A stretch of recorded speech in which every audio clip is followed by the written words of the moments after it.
Choisir la bonne assurance hospitalisation n'est pas chose facile.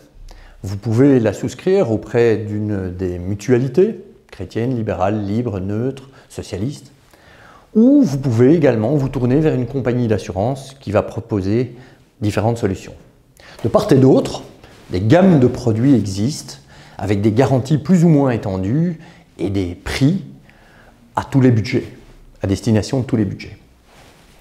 Il y existe cependant un certain nombre de points essentiels que je vais essayer de mettre en avant pour vous aider à faire votre choix.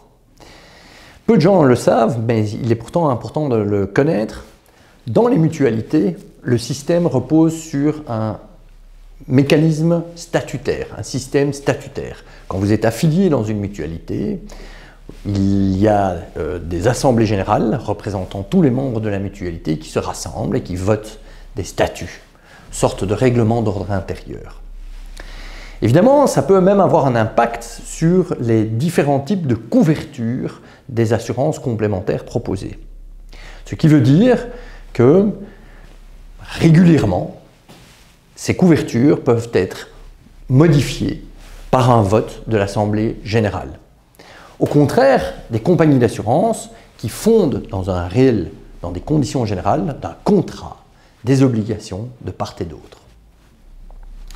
Il existe un second impact au système statutaire des mutualités, c'est que bien souvent, à la mutualité, vous avez une obligation de souscription familiale, en tout cas quand un membre de la famille ou s'il existe plusieurs personnes inscrites sur un même carnet décident de prendre une assurance complémentaire, les autres vont devoir également cotiser pour la même assurance complémentaire.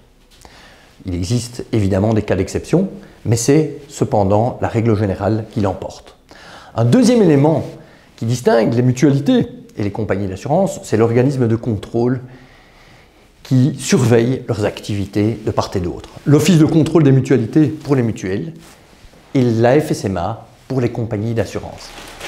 Ce qui est beaucoup plus important pour vous, c'est de connaître un petit peu les points capitaux sur lesquels il faut jeter un coup d'œil averti avant de faire son choix. Quand on reçoit une facture d'hospitalisation, ici j'ai pris le dessin d'une facture d'hospitalisation que j'ai dupliquée. À gauche et à droite, c'est la même facture d'hospitalisation. Sur une facture d'hospitalisation, on a des rubriques, des frais de séjour, des honoraires, des médicaments.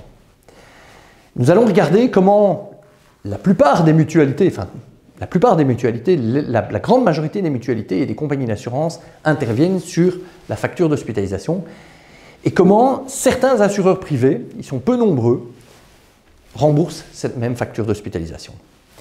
Il y a deux systèmes différents d'intervention. La prestation d'une part, la globalisation de l'autre. Alors, dans l'immense majorité des mutualités et des produits mutualistes, on intervient à la prestation. Certaines compagnies d'assurance fonctionnent aussi de la sorte. Ils vont décortiquer la facture poste par poste, point par point. Chaque fois qu'ils voient un montant, ils sortent leur loupe et ils regardent une chose. Y a-t-il oui ou non une intervention de sécurité sociale? Si c'est oui, ils complètent. Si c'est non, ils n'interviennent pas. Ce sont donc, au sens strict, des assurances complémentaires. Ils prolongent un début d'intervention. S'il n'y a pas d'intervention, ils n'interviennent pas. Au contraire de certains assureurs qui, eux, vont globaliser la facture. Eux ne vont pas décortiquer la facture poste par poste, point par point. Ils regarderont simplement une chose. Existe-t-il une seule rubrique, un seul poste dans la facture où il y a une intervention de sécurité sociale?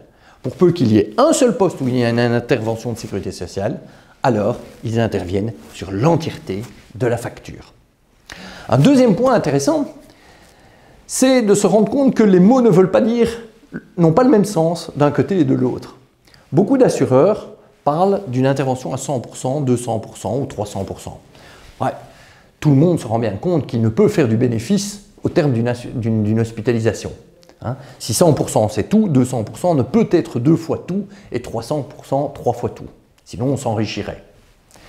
Non, plus sérieusement, la notion de 100% chez certains veut dire une fois l'intervention INAMI, une fois l'intervention de sécurité sociale. 200%, 2 fois l'intervention de sécurité sociale et 300%, 3 fois l'intervention de sécurité sociale. C'est une forme de plafond si vous voulez. Évidemment, si la sécurité sociale n'intervient pas, si la sécurité sociale a une intervention 0, une fois, 2 fois, 3 fois 0, cela restera toujours dans tous les cas 0. Chez d'autres types d'assureurs, on intervient à 100% et 100% c'est vraiment sur l'entièreté. C'est intéressant à savoir. Je vous inviterai également à avoir l'attention vive sur un certain nombre d'autres points. Le libre choix de la chambre du médecin de l'hôpital, ça n'est pas un vain mot. Tous les assureurs vous laissent ce choix, mais certains remboursent et d'autres ne remboursent pas, ou moins. Et donc ça, c'est quelque chose de capital. L'existence de plafonds, l'existence de limites. Et pour ça, peut-être consulter votre courtier qui pourra, d'un œil averti, vous dire « Attention, dans tel ou tel type de couverture, il y a des limites. » Les facilités de paiement. Un assureur peut vous octroyer une carte. Et cette carte n'est pas simplement pour vous donner droit à un numéro de sinistre en cas d'hospitalisation, mais ça peut être un véritable mode de paiement. Vous la déposez à l'admission et tout se règle entre l'hôpital et la compagnie. Soyez aussi attentifs à la territorialité. Est-ce qu'en matière de territorialité, vous êtes couvert dans le monde entier, en Europe ou en Belgique? Et puis, il y a un point sur lequel j'attirerai fortement votre attention, c'est le volet maladie grave. Les maladies graves peuvent coûter très cher et je suis parfois étonné de voir que dans beaucoup de produits, il existe un plafond d'intervention assez faible sur un volet qui peut s'avérer très coûteux.